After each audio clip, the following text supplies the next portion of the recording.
I've been retired for a while now, and over the years, people have asked me one question more times than I can count. They say, if you could go back and do it all over again, what would you do differently? Now, that's a fair question, because truth be told, retirement doesn't come with a manual. You figure it out as you go, and yes, I've made mistakes. I've had my share of regrets, but there are 7 choices I made. 7 real, personal decisions that I've never once looked back on and wished I had done differently. Not once. These are the kind of decisions that didn't just make my retirement easier. They made it meaningful, peaceful, and in many ways, more fulfilling than I expected. So today, I want to share them with you. Not as an expert, not as a life coach, but just as someone who's been walking this road for a little while, and maybe a step or two ahead of where you are now. If you're entering this season of life, or even if you've been here for years, I hope something in these next few minutes will speak to you. Maybe even help you make 1 or 2 choices that your future self will thank you for. Decision 1. Choosing time over money. I spent most of my working life chasing the next paycheck. I don't say that with pride or shame. It's just the truth. Like many folks from my generation, I believed that if I just worked hard enough, saved long enough, and climbed high enough, I'd finally earn the right to slow down. The problem is, somewhere along the way, I got so used to trading time for money that I forgot time was the real wealth. I remember one weekend, I must have been in my late 40s, my wife had planned a simple picnic at the park with the grandkids. I told her I couldn't make it because I picked up an extra shift. Just one more job, I said. We could use the money. And we did, to be fair. There were bills, repairs, college help for our son. But I still remember the look on her face. She didn't argue, just gave me that gentle smile and said, "They'll still love you. But they notice when you're not there." Looking back now, I couldn't tell you what that shift paid me. I don't even remember what job it was. But I do remember the photo they took at that picnic. My wife in a sun hat, the kids laughing with ice cream, a little dog we had at the time trying to steal a sandwich. I missed that memory, and money can't buy it back. Retirement has a strange way of teaching you what really mattered. It's not the overtime. It's not the promotion. It's not the upgraded car. It's the slow mornings, the unplanned phone calls, the shared meals, the moments when no one says anything, and yet it feels full. That's the currency that counts now. So if you're still in the middle of it, working, saving, scheduling, let me tell you something as someone who's a few miles further down the road. Don't wait to make time. Don't wait for someday. Because someday turns into never if you're not careful. Say yes to the birthday lunch. Take the trip, even if it's just across town. Turn off the phone and really listen when someone's telling you about their day. Choosing time over money doesn't mean being irresponsible. It means understanding that time is the one thing you never get more of. And when you give it, really give it, to the people and the things that matter, you'll never feel like you wasted it. I can't get back the hours I missed, but I can be present now. And that's a decision I've never regretted. Not for a second. Now, not everything in life is about time and money. Sometimes the heaviest things we carry aren't in our wallets or on our calendars. They're in our hearts. That leads me to the second decision that changed everything. Decision 2. Letting go of old grudges. There was a man I used to work with, a friend really. We got along for years, shared lunch breaks, watched each other's kids grow up. Then one day, over something small and stupid, we had a falling out. Harsh words, bruised egos. We both walked away and never looked back. For 15 years, we didn't speak. Not a word. And here's the thing. I couldn't even tell you exactly what the fight was about. I remember how angry I felt, how right I thought I was, but the details are fuzzy. What stayed sharp was the silence, and over time, That silence turned into distance. Then pride came in, the kind that whispers, "Let them call first," and makes you feel strong when really it just keeps you stuck. Then one day, I must have been 68, maybe 69, I saw him at the grocery store, older, thinner, moving a little slower, and something hit me in that moment. I realized we weren't getting any younger. I thought, if I walk past him now, that might be the last chance I get. So I stopped. I said his name, and he looked up with surprise, then smiled. "Hey," he said, "it's been a while." We stood there by the canned soup aisle, talking like no time had passed. We didn't dig into the past or try to make sense of what happened. We just let it go. And in that moment, I felt lighter than I had in years. Forgiveness, I learned, isn't about saying what happened was okay. It's about choosing not to carry the bitterness anymore. That moment changed me. After that, I called my sister and had a long talk we'd been putting off. I wrote a letter to an old neighbor I'd always meant to thank. I started clearing out not just the clutter in my garage, but the clutter in my heart. Now, let me be clear. Some grudges are deep. Some hurts don't just go away with one conversation. But even the choice to stop feeding the anger, to stop replaying the same old story in your head, is a kind of forgiveness. And it brings peace, not to them, but to you. I've never regretted reaching out. I've never regretted saying, "Let's start over." What I do regret are the years I spent holding on to pain that wasn't helping me grow. Life's too short to live inside old battles. So if there's someone out there you haven't spoken to, maybe it's time, even if they don't respond the way you hope. Even if they're no longer around, and all you can do is forgive them in your heart, do it. Free yourself, because that weight gets heavier the longer you carry it. And speaking of weight, not the emotional kind this time, but the physical kind. The body, just like the heart, needs care too. That brings me to decision number 3. Decision 3, downsizing the house, but expanding my peace. I lived in the same house for over 30 years. It was where my kids grew up, where every wall held a story, every drawer hid a little bit of history. The hallway still had the small scratch from when our son crashed his toy car into the baseboard. The kitchen had that one creaky tile that never did sit quite right. And the attic, well, let's just say it was full of more than just dust. After my wife passed, the house felt quieter. Not in a peaceful way, in an echo kind of way. I still loved it, but I started to feel like the house no longer fit the life I was living. Too many rooms, too many stairs, too many reminders. Still, I held on for a while, out of habit, out of sentiment. Then one day, I sat on the porch and realized I hadn't used the dining room in over a year. I hadn't been upstairs in weeks. And that's when the idea of downsizing stopped feeling like giving up and started feeling like letting go.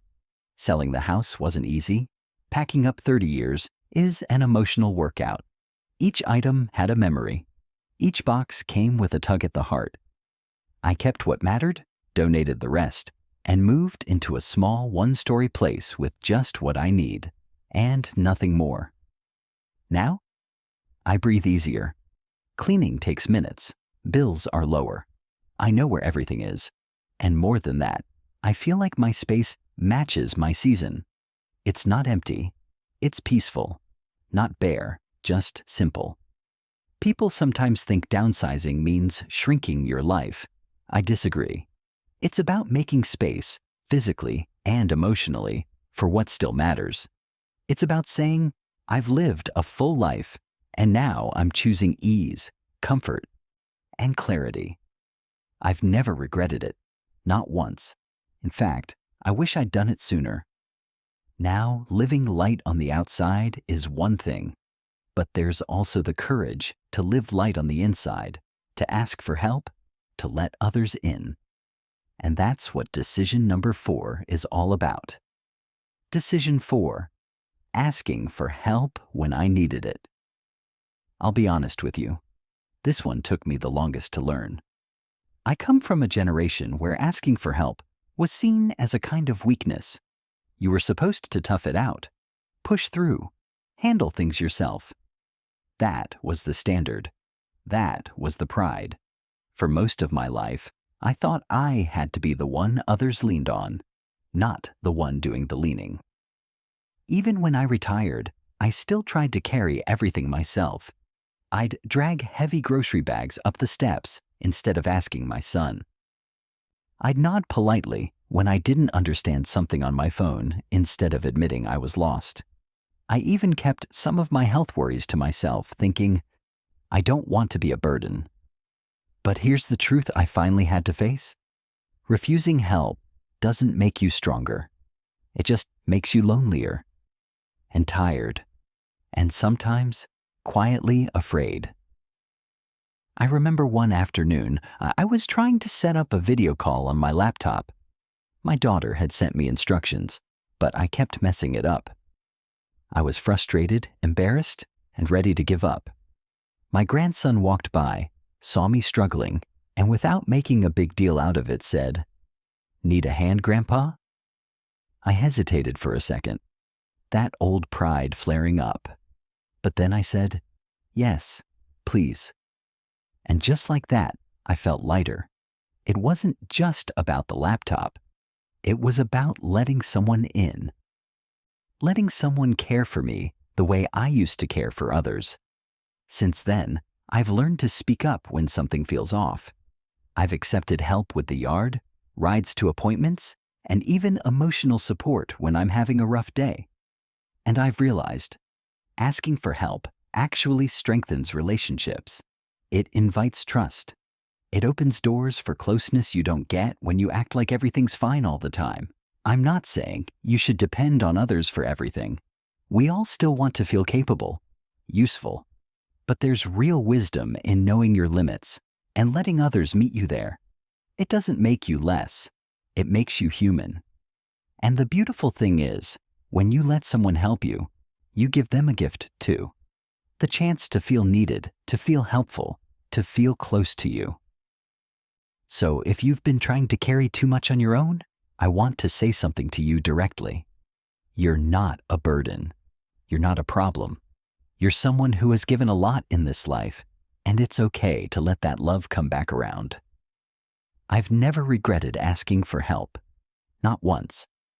In fact, I think the people in my life appreciate that I finally opened up enough to let them in. And speaking of giving and receiving, the next decision is about something I started doing quietly, without fanfare, but with a full heart. Decision number 5 is all about giving back, in small but powerful ways. Decision 5, giving back, in small, quiet ways. There's a certain kind of joy that doesn't come from what you own or what you achieve. It comes from what you give. I didn't always understand that. For a long time, I thought giving had to be big. You know, writing a large check, donating to a big cause, volunteering every weekend. And sure, those things matter. But the kind of giving that changed me didn't require a bank account or a schedule. It just required heart. After I retired, I started noticing the little opportunities. A neighbor who could use help with her trash cans. A young man at the grocery store who looked like he hadn't eaten in a day. So I quietly paid for his food. I began carrying $5 gift cards in my wallet just in case I felt someone needed a lift. No grand gestures, no speeches, just moments. Kindness, shared without needing to be noticed. One of my favorite things to do now is write short notes, little handwritten cards, and leave them in random places. A bench at the park, the windshield of someone's car at the doctor's office. Just a sentence or two. You matter. You are not alone. Someone sees you. I don't sign them. I don't know where they end up, but I know the world could always use more softness. I also volunteer once a week at the local library, reading books to children. At first, I thought I was just doing it to help the staff. But over time, I realized those kids helped me too. Their laughter, their questions, the way they listen without judgment, it reminds me that I'm still part of something, that I still have something to give. Giving back, I've learned, doesn't require energy I don't have. It actually gives me energy. It reminds me that I'm not done, that I'm not just here to wait out the days. I still have purpose. I still matter. And here's the thing. When you give, you also receive a smile, a thank you, a connection, a sense of peace that money can't buy. There's a richness in that, a kind of wealth that stays with you long after the moment has passed. I've never regretted any of those small acts, not once. And I don't do them for recognition. I do them because they make me feel alive, useful, human. If you're wondering whether you still have something to offer the world, let me assure you, you do. Even a kind word can change someone's day, maybe even their life. Don't underestimate the power of small things, done with love. And now, having talked about giving to others, we need to talk about something deeply personal, making peace with your own story. That's decision number 6, and it may just be the most healing one of all. Decision 6, making peace with the past and living today fully. As we get older, we carry more than just years. We carry memories, mistakes, people we've lost, things we should have said, things we wish we hadn't. I used to think I had left most of those things behind, but the truth is, when the busyness of life slows down, the past has a way of coming back, not to haunt you, but to ask if you've made peace with it. There were times I'd sit in my chair in the quiet of the afternoon and remember things I hadn't thought about in decades.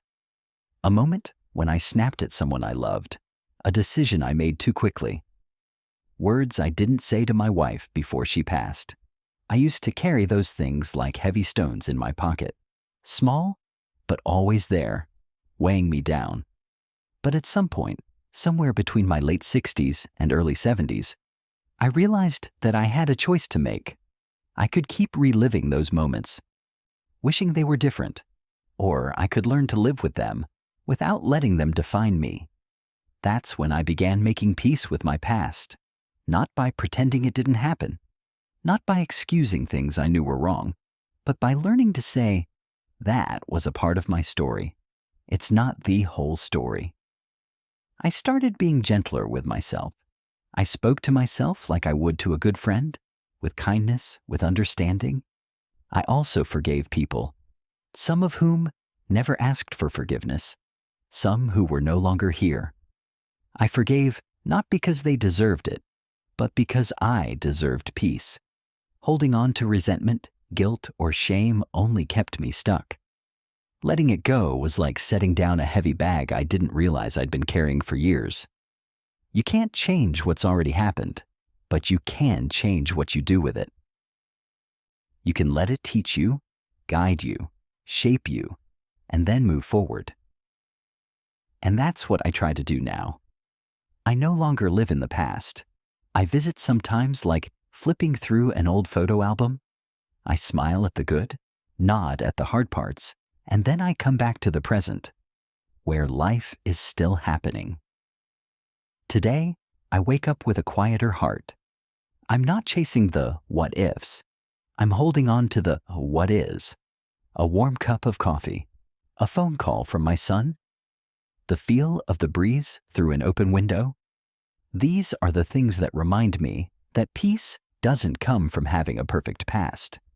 It comes from choosing to live fully in the present. I've never regretted making peace with my story. In fact, it's one of the greatest gifts I've given myself. And if you're still wrestling with yours, I want you to know, it's not too late. You can choose peace at any age, on any day. And if you're going to live fully today, there's one more thing that will help more than you think. And That's taking care of your body.